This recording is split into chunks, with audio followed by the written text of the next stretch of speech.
Gloria al Señor. Se han predicado muchos sermones de esta porción, como usted ya conoce.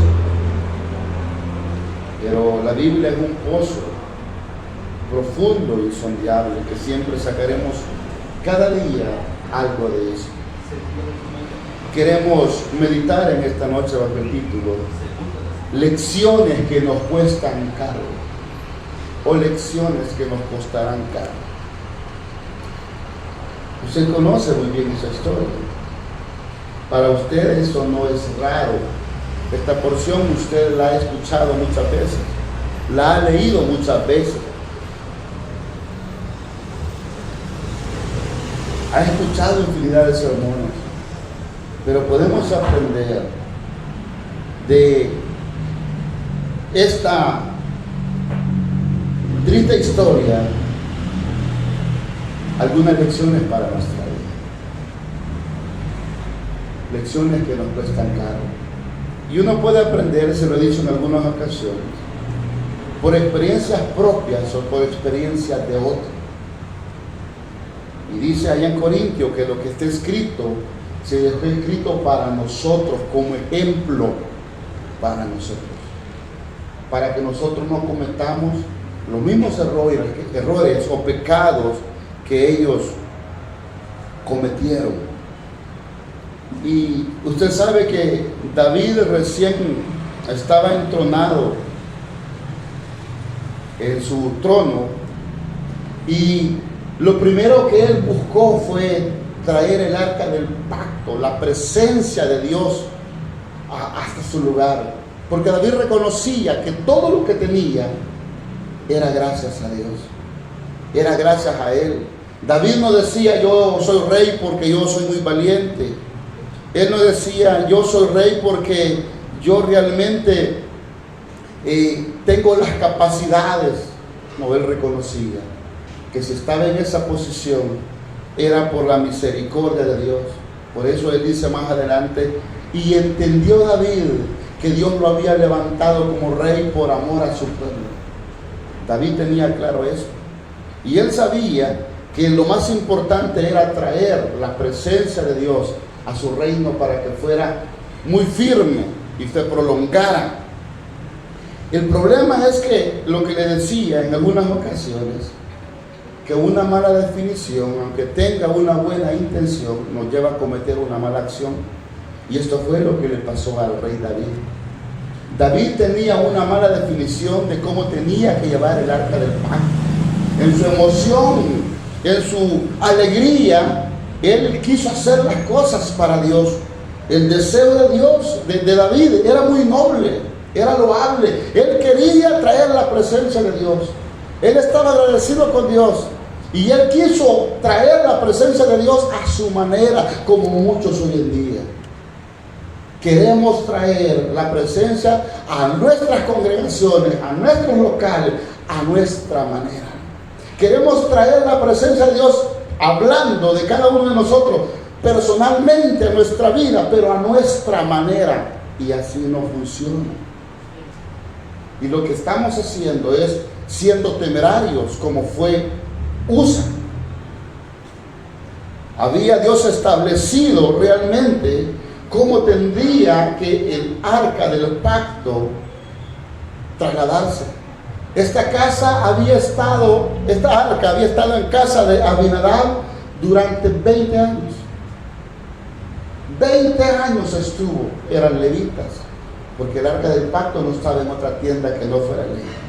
Y usted encuentra una curiosidad, que cuando el arca es depositada en esa casa y estuvo 20 años, en la casa de Abinadab no pasó nada, absolutamente nada.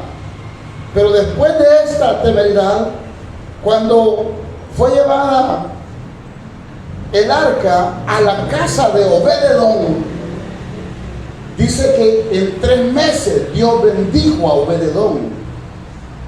Pero ¿y por qué si la casa de Obed-edom estuvo 3 meses fue bendecida y la casa de Abinadab no lo fue? Es la interrogante. Era por la actitud de reverencia y respeto que Obed-edom tenía para Dios, y la familiaridad que Abinadab y sus hijos, Ahío y Usa, la tenían. Se acostumbraron a ver el arca del pacto. El arca del pacto. Sabían que no la podían tocar. Se acostumbraron a verla, como muchos de nosotros. Nos acostumbramos a ir al culto. Nos acostumbramos, bueno, y toca culto, hay que ir. Nos acostumbramos a la Biblia, sí, hay que leerla. Nos acostumbramos, bueno, hay que orar. Nos acostumbramos a cantar. Nos hizo muy familiar, pero el respeto que la casa de Obed-Edom le tenía fue lo que trajo la bendición. 3 meses le bastaron a Obed-Edom para ser bendecido. Y yo David que la casa de Obed-Edom fue bendecida en 3 meses. Y David recapacitó. 3 meses. Y en la casa de Abinadab 20 años. Y no hubo bendición. ¡Qué tremendo! Tener el arca del pacto que simbolizaba la presencia de Dios en esa casa y no ser bendecido. Como muchos de nosotros. Siendo templo y morada del Espíritu Santo y no ser bendecidos.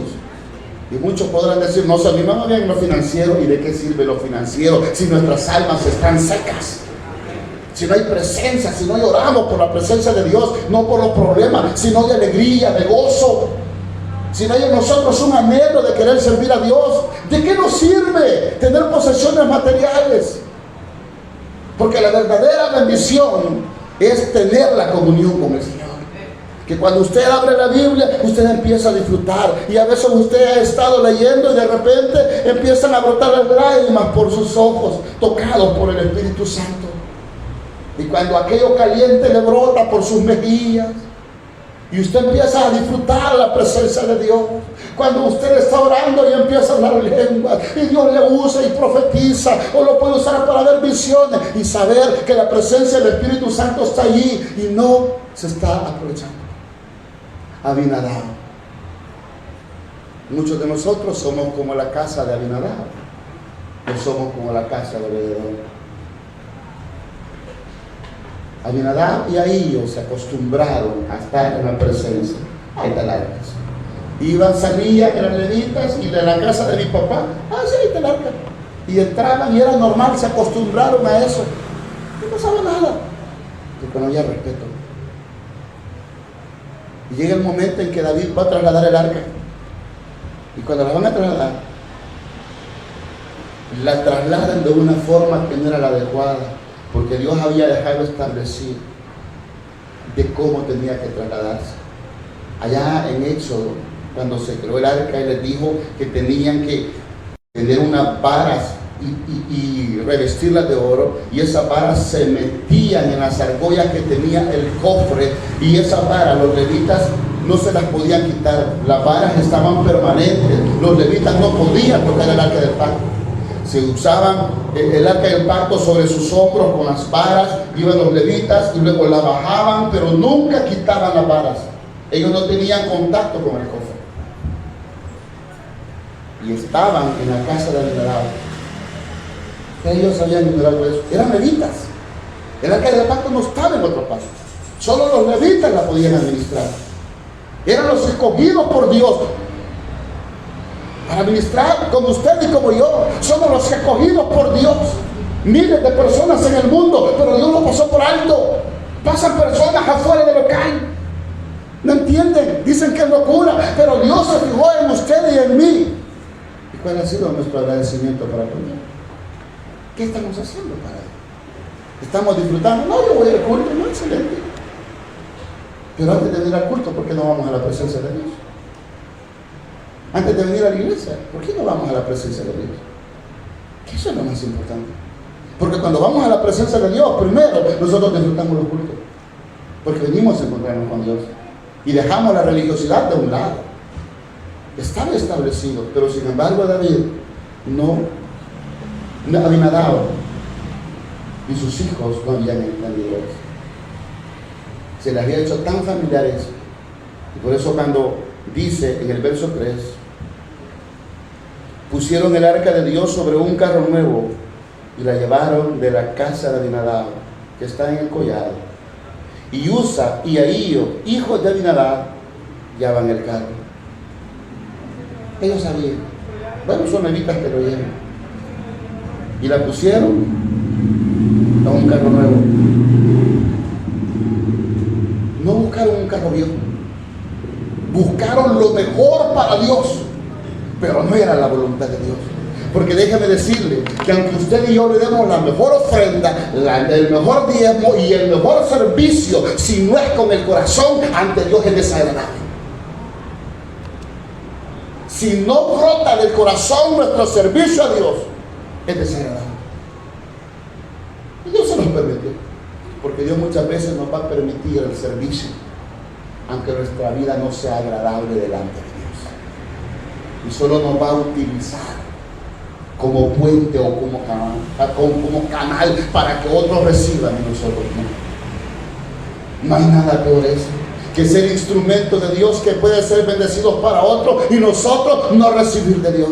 No hay nada más triste que a ustedes lo pongan a repartir comida para todos los necesitados y al final usted repartió comida y no quedó nada para usted y se queda con el apetito.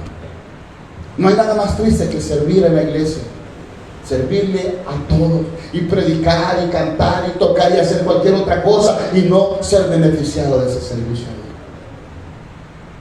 No hay nada más triste. Buenas intenciones, carro nuevo, buenas intenciones, pero de nada servía porque ante Dios era desagradable. Podemos tener todas las buenas intenciones, pero si estamos actuando fuera de la voluntad de Dios, Dios nos agrada. Así de sencillo. Es que no es la forma en como yo quiero servir a Dios, es la forma en que Dios ha establecido a Dios.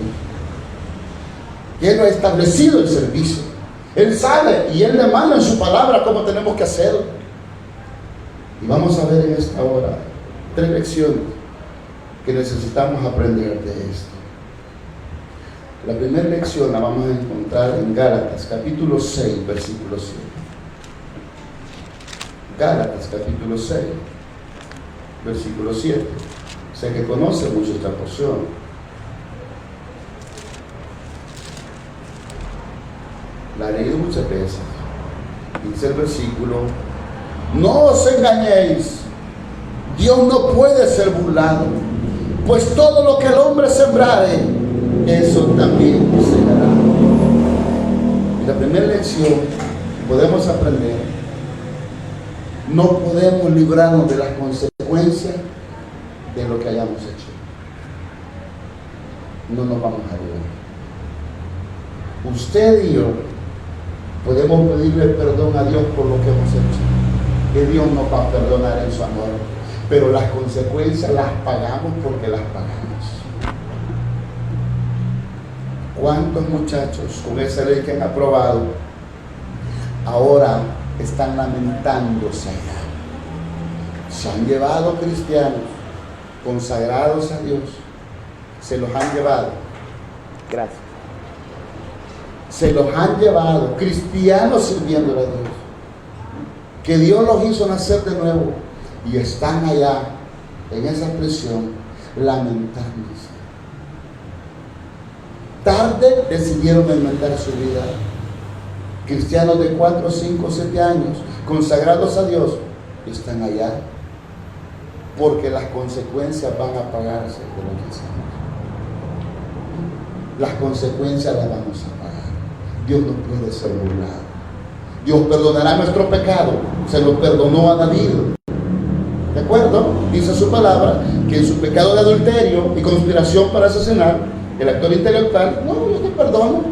Jehová ha redimido tu pecado, no morirás. Pero pagó caro. Su hijo se le levantó.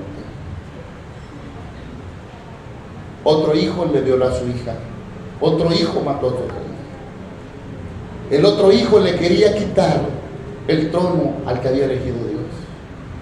Dios perdonará nuestro pecado, pero las consecuencias vendrán. Y es la lección que tenemos que aprender. Usted y yo podemos vivir como queramos y como nos dé la gana, pero acuérdese, por favor, usted y yo necesitamos recordarnos que vamos a pagar las consecuencias.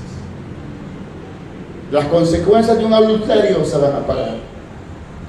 Se van a pagar. Las consecuencias de una fornicación se van a pagar. Las consecuencias de una desobediencia, de una defraudación, las vamos a pagar. Tarde o temprano, Dios nos va a cobrar, porque Él no puede ser burlado. Oh, sí te perdono, pero tendrás que pagarme. Y eso le pasó, la desobediencia. Y no solamente tendremos que pagar,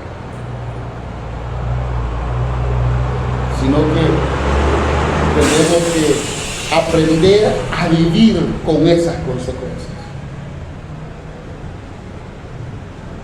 ¿Por qué? Porque nos olvidamos, la mayoría de las veces, o casi siempre, tomar en cuenta a Dios. Muchos matrimonios hoy son infelices. ¿Por qué? Porque se casaron con yugo desigual. Porque se fueron a hacer lo que este es el que quiero, o esta muchacha es la que quiero, y hoy después están las consecuencias. ¿Y quiénes pagan las consecuencias? Los hijos. Pleito por los hijos. Pleito entre los padres. ¿Quién? Una madre se queda con el hijo, el padre se queda con el hijo. Hogares disfuncionales. Y Dios los perdona. El pecado se perdona, la consecuencia es. Muchos que tomaron durante años, se convirtieron al Señor, pero luego dice: yo tenía ya 15 años de tomar, pero ahora les dio cirrosis.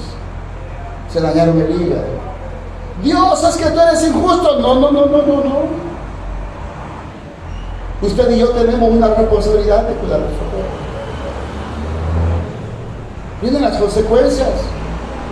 Ese hermano que hace tiempo que dejó de tomar, ese hermano hace tiempo que dejó de fumar, pero mueren de cáncer de pulmón, de cáncer de garganta. Hermanos consagrados a Dios, porque habrá que pagar las consecuencias y se necesita madurez para poder aceptar y asimilar que son las consecuencias de nuestras malas decisiones, de no haber obedecido a Dios, de haberle dado la espalda. Es una realidad. Es la primera lección que aprendemos. David quiso traer la presencia de Dios a su manera y pagó las consecuencias. Y las pagó caro.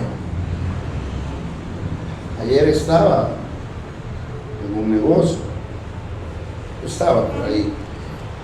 Y de pronto dos muchachos, en su enojo, por una broma, decidieron liarse a golpes delante de los clientes y todo, y hubo que meterse para desapartarlos.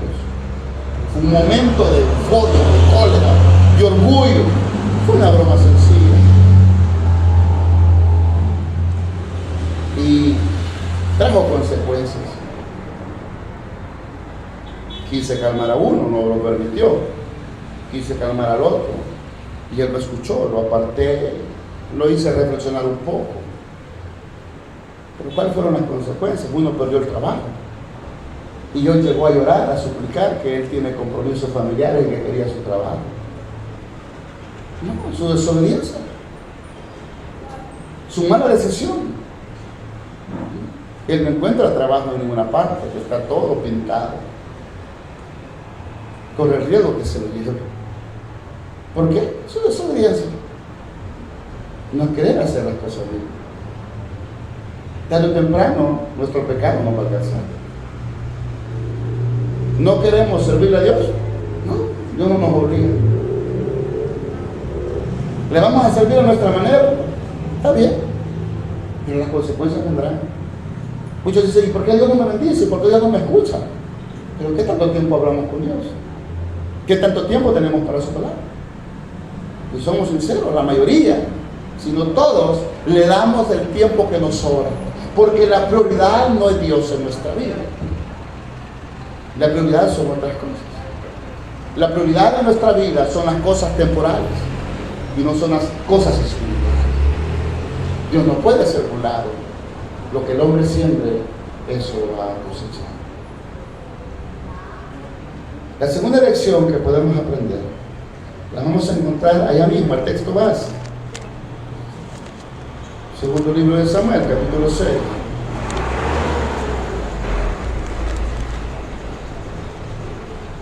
Versículos 7 y 8. dice: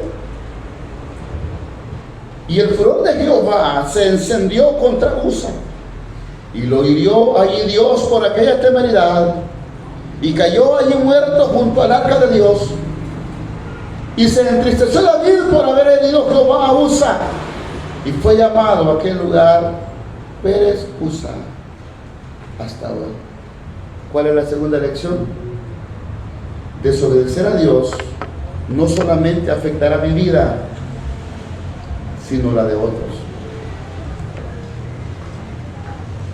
Usa no era hijo de David, ni era pariente de David, pero Usa pagó las consecuencias por no haber hecho las cosas bien.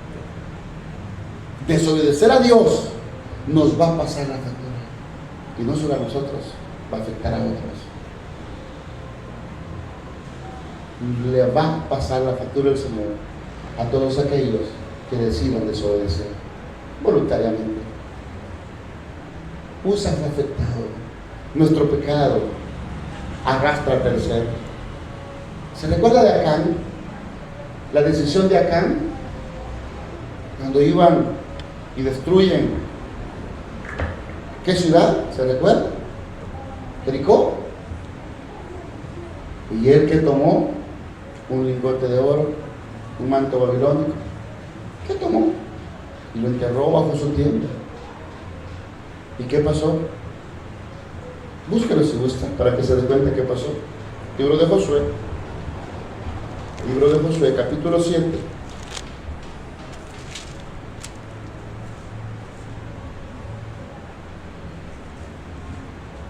Josué, capítulo 7, versículo 24. Entonces Josué y todo Israel con él tomaron a Acán, hijo de Zera, el dinero, el manto, el lingote de oro, sus hijos, sus hijas, sus bueyes, sus asnos, sus ovejas, su tienda y todo cuanto tenía, y lo llevaron todo al valle de Acor. Mis malas decisiones van a afectar a otro. La mala decisión del rey David afectó a Usa, y no solo a Usa, sino también si el hombre tenía esposa, afectó a su esposa porque se quedó viuda, y si tenía hijos, afectó a sus hijos porque se quedaron sin padre. ¿Por qué? Por la desobediencia de David, de querer hacer las cosas para Dios como él piensa. Porque le voy a recordar algo: nosotros en el Señor no queremos y no debemos hacer las cosas en el servicio como nosotros se nos antoja o pensamos, sino lo que la Biblia enseña. Porque podemos estar llevando fuera el fuego extraño a la presencia de Dios. No es que yo pienso que de esta forma puedo servirle a Dios. Eso es lo que usted y yo pensamos. ¿Pero qué enseña la Biblia sobre nuestro servicio? Lo que predicamos. Tenemos que estar conscientes que un día estaremos cara a cara con el Señor, y nos demandará lo que enseñamos al pueblo. Porque a través de nuestra enseñanza, o crecen o los estancamos, o suben espiritualmente o bajan espiritualmente, o se hacen gigantes espirituales o se hacen enanos espirituales. Porque muchos, la gran mayoría de la congregación y de la iglesia no leen la Biblia. Se quedan solo con lo que el predicador dice. Por eso los predicadores tenemos una gran responsabilidad delante de Dios, de predicar la palabra de Dios. No lo que yo pienso a mí se me antoje, porque ese día vendrá en que Dios nos va a demandar. ¿Qué me corresponde? Capacitarme a través de la palabra y orarle a Dios, que es lo que necesitamos. ¿Qué le corresponde a los que cantan y son músicos? Saber cómo a Dios le agrada su alabanza según la Biblia. No lo que al que a mí me gusta eso, a ti te puede gustar eso, pero si a Dios no le gusta. Y me encanta cuando dice que Dios es tan celoso y que Él se fija hasta en el vestuario. Dijo que no podían hacer el altar a los sacerdotes, su vestidura, calzoncillos de lino, porque él no quería, cuando subieron a la grada, le dice: ver las mangas, ver su desnudez.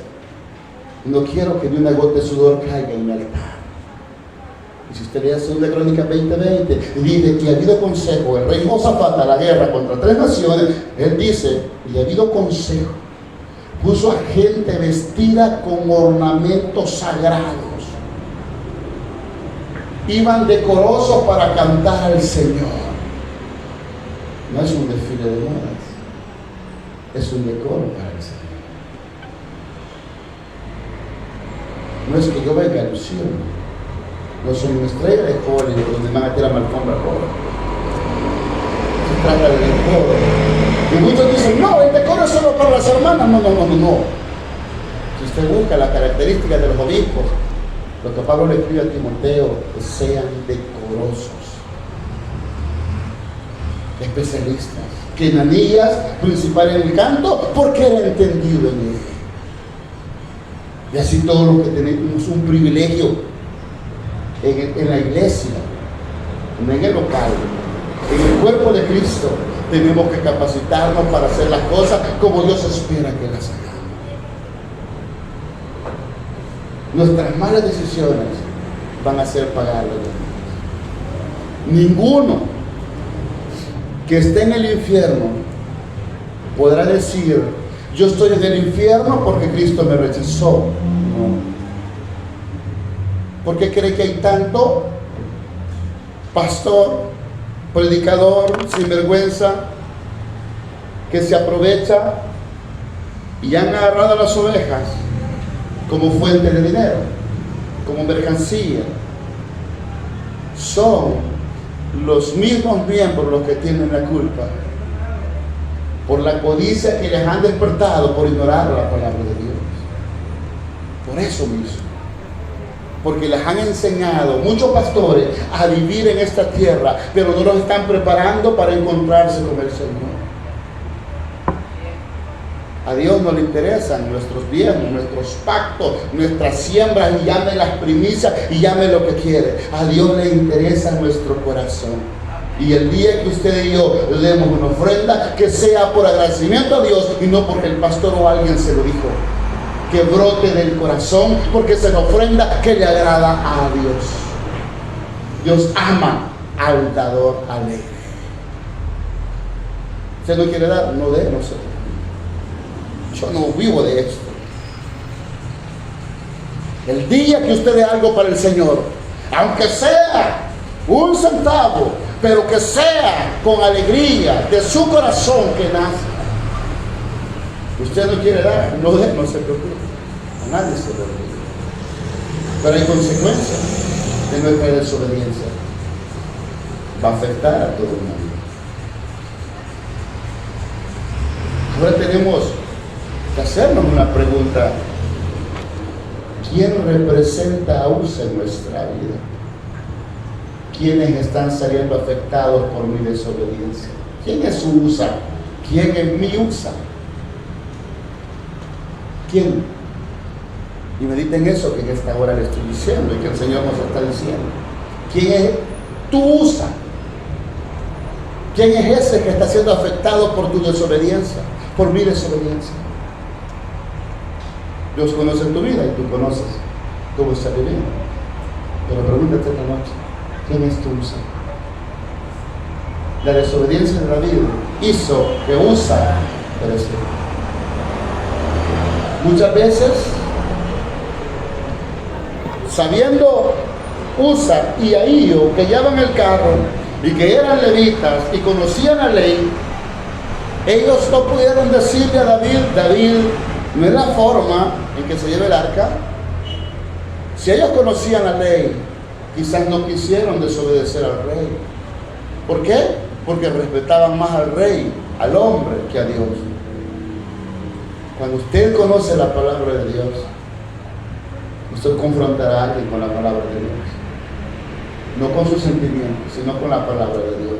Pero muchas veces, por evitar que se sienta mal alguien, dejamos que siga viviendo como vive. Porque se va a sentir mal. Es preferible que se sienta mal acá en la tierra y no pase una eternidad quemándose. Le gana el retorno del infierno. No lo haga. La tercera lección que aprendemos, Romanos 11:22. Romanos capítulo 11, versículo 22. Mire qué precioso. Mira pues la bondad, ¿y qué dice? Y la severidad de Dios. La severidad ciertamente para con los que cayeron, pero la bondad para contigo si permaneces en esa bondad. Pues de otra manera, tú también serás cortado. Habla de la bondad y la severidad de Dios. A nadie le gusta que le hablen de la severidad de Dios.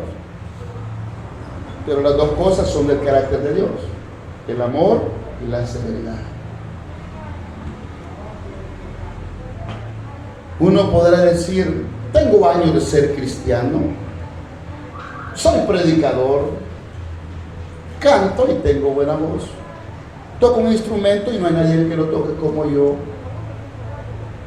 Dios me usa mucho para hacer la limpieza. Yo leo la Biblia con frecuencia. Se nos puede dar todo eso. Tengo rato de decir: bueno, soy hijo de Dios. Pero sin embargo, eso no nos garantiza nada. Y la severidad de Dios se manifiesta más contra los que conocen su voluntad. La severidad de Dios es contra los que conocen su voluntad, porque el que conoce su voluntad y se revela, lo hace no por ignorancia, desobedece por rebeldía. Y la Biblia lo dice. Lucas 12, busque Lucas 12, versículos 47 y 48.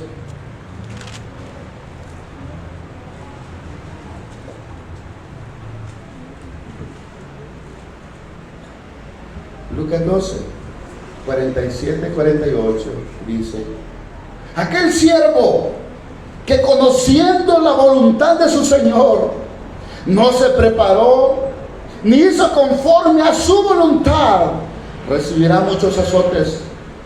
Mas el que sin conocerla hizo cosas dignas de azotes, será azotado poco, porque todo aquel a quien se haya dado mucho, mucho se le demandará, y al que mucho se le haya confiado, más se le pedirá.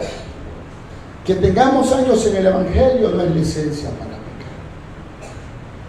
Que seamos predicadores no es licencia para que vivamos como nos da la gana. Dice la Escritura que aquellos que conociendo la voluntad de su Señor no se prepararon, recibirán más azotes que aquellos que le ignoraban. Por eso se me ha dicho muchas veces: estar parado detrás en una plataforma, detrás de un púlpito, es un compromiso grande para con el Señor. Porque si usted y yo conocemos la voluntad de Dios y desobedecemos voluntariamente, la severidad de Dios se verá con nosotros. Él lo está diciendo. El que sin conocerla hizo cosas dignas de azote, ¿será azotado poco? No, pues no la conoce. Dios dice: bueno, este no conoce mi voluntad, lo voy a azotar poco. Pero aquellos que ya conocen, dice que va a ser azotado, porque al que más se le ha dado, más se le va a demandar. Y por eso se lo digo: cada vez que usted viene a un culto o escucha una prédica y siente que Dios le habla y usted desobedece, sepa, y le recuerdo que si no obedece, está en rebelión con Dios, y la severidad de Dios vendrá sobre mi vida y sobre su vida. Es delicado, sin embargo, no nos importa. Queremos ser iguales. Lecciones que salen caras. ¿Qué me llevó a meditar en eso? La última ley que tiraron, lecciones que salen caras. Y yo las apliqué para acá. Lecciones que salen caras. Muchos empezaron a matar acá, pero otros están pagando las consecuencias allá. Y otros están pagando aquí afuera. La desobediencia de los hijos hace llorar a las madres, hace llorar a los hijos, a las abuelitas, los hace llorar. Consecuencias. La gran mayoría de muchachos que están en eso son hijos de cristianos. La gran mayoría, hijos de pastores. Y la severidad de Dios se manifiesta contra su iglesia. Porque nosotros conocemos la palabra, no ignoramos. Por eso la Biblia es clara. Aquel que hizo cosas dignas de azote, pero ignoraba la voluntad de Dios, será azotado poco. Pero aquel que conociendo la voluntad de su Señor, le puedo hacer una pregunta esta noche con el respeto que usted se merece. Usted que está sentado aquí en esta noche, ¿usted ignora la voluntad de Dios en el Evangelio? Usted que está aquí, usted que escucha en vivo en este momento, usted que lo escuchará en diferido, ¿ignora cuál es la voluntad de Dios para su vida en el Evangelio? ¿Usted ignora? Yo creo que usted y yo ignoramos. No sabemos. Usted y yo sabemos cuál es la voluntad de Dios para nosotros en el Evangelio. ¿Sí? ¿Y qué dice? Aquel siervo que conociendo la voluntad de Dios, de su Señor, no se preparó, ni hizo conforme a su voluntad. Nos da un espacio en esta noche el Señor para decirnos, no se prepararon, pues ahora te recuerdo que estás a tiempo que te puedas preparar para que hagas mi voluntad, porque voy a ser severo y recibirás muchos azotes. ¿Cuál es el primer azote que Dios nos puede dar a nosotros? Que Dios nos toque un hijo, una hija, que Dios nos toque un padre, una madre. Si conocemos la voluntad del Señor cada uno de nosotros, y por favor no puede hacerse él o la que desconoce. No, Dios nos conoce perfectamente. Es con nosotros los que estamos aquí, no es con los que no vinieron, no es con los que no se conectaron, no es con nosotros esta noche. Que Dios nos está diciendo, ustedes conocen más mi voluntad, ustedes conocen cuál es mi voluntad en el Evangelio, que no quieren hacerlo, están las consecuencias. Es la tercera lección, que Dios muestra su amor, pero también su severidad, pero sobre todo con aquellos que conocemos la voluntad de Dios. No, es que yo no sabía que había que orar. Mentira. Es que yo no sabía que hay que leer y estudiar la Biblia. Mentira. Esto y yo sabemos. Es que yo no sabía que hay que congregarse. Es que yo no sabía que hay que servirle. Y hay que servirle bien a Dios. No, si nosotros lo ignoramos. ¿Y por qué creen que tenemos la vida que tenemos? ¿Por qué creen que estamos como estamos? Porque voluntariamente ignoramos la voluntad de Dios. Pero viene el día en que estaremos cara a cara con Jesucristo. Y a Él no se le olvida nada. Él todo lo conoce, hasta nuestros pensamientos.